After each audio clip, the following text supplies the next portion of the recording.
तो चलिए दोस्तों, अब हम देखेंगे हमारे एक्सरसाइज 7.1 के 6 नंबर क्वेश्चन की ओर। तो यहाँ पर दिया हुआ है कि हमारे क्वेश्चन में कि ये जो लाइन ए सी है, यानी कि लाइन ए सी, यहाँ पर ये वाला लाइन ये इक्वल है हमारे लाइन ए ई के, और हमारे पास गिवन है कि A B is equal to A D, और यहाँ पर angle A B A D यानी कि ये वाला एंगल वो इक्वल है एंगल ई ए सी यानी कि ये वाले एंगल का। तो अभी हमें ये शो करना है कि ये जो बी सी है ये इक्वल है डी ई। तो यहाँ पर हमें एक बार हम हाइलाइटर का यूज़ करके आपको दिखा देते हैं, जिससे समझने में थोड़ी ज़्यादा आसानी होगी। हमें शो करना है ये वाला जो लाइन है, यानी कि लाइन बी सी ये इक्वल है लाइन डी ई के, यानी कि ये वाला लाइन। और फिर हमारे पास गिवन है कि ए ई और ये जो है ए सी ये इक्वल है, तो इसे भी मैं हाईलाइट कर देता हूँ। हमारे पास ये वाला जो लाइन है ये इक्वल है इस लाइन के, और हमारे पास ये वाला जो लाइन है ये इक्वल है इस लाइन के। तो यहाँ पर मैंने बेटर अंडरस्टैंडिंग के लिए आपको ये हाईलाइट करके दिखा दिया है। तो चलिए अब हम इसे सॉल्व करते हैं। तो सबसे पहले हम लिख लेंगे क्या क्या गिवन है इस क्वेश्चन में। तो यहाँ पर हम देख सकते हैं कि ये गिवन है कि यहाँ पर A C equal to A E, then given है A B is equal to A D, और फिर angle B A D is equal to angle E A C, और हमें शो करना है कि यहाँ पर B C is equal to D E. तो चलिए हम ये भी लिख देते हैं, to show that B C is equal to D E. तो हमें सबसे पहले क्या करना होगा, हमें इन दो एंगल यानी कि एंगल बी ए सी और एंगल ए डी ई को हमें क्या करना होगा, कॉन्ग्रुएंट दिखाना होगा।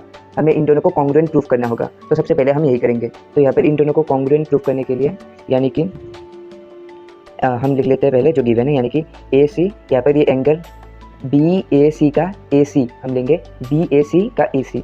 तो यहाँ पर हमें गिवन है कि ए सी, हम यहाँ पर लिख सकते हैं कि in triangle B A C and in triangle C A E, हमारा क्या है A C is equal to A ई,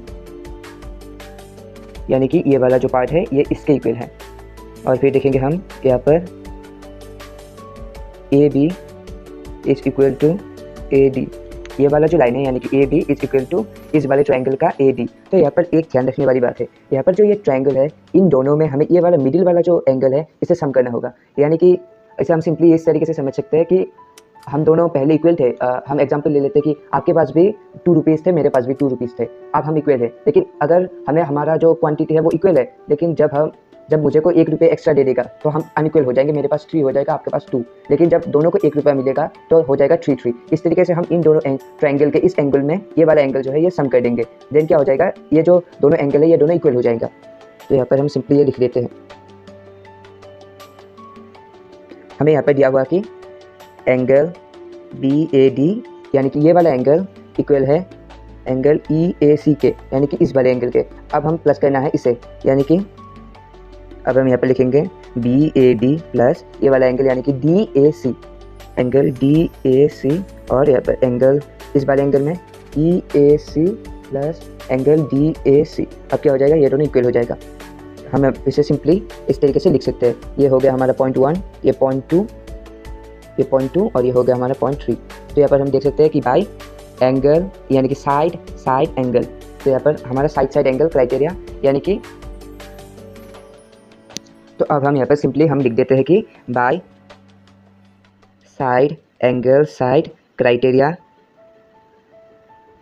ये दोनों ट्रायंगल यानी कि triangle B A C and triangle C A E are congruent. ये दोनों ट्रायंगल हमारा हो गया कॉन्ग्रुएंट। हमें क्या शो करना था कि बी सी यानी कि ये वाला लाइन और ये वाला लाइन इक्वल है। तो इसे हम सिंपली अब शो कर सकते हैं, यानी कि B C is equal to D E by C P C T. तो इस तरीके से हमने इस नंबर 6 वाले क्वेश्चन को सिंपली सॉल्व कर दिया है।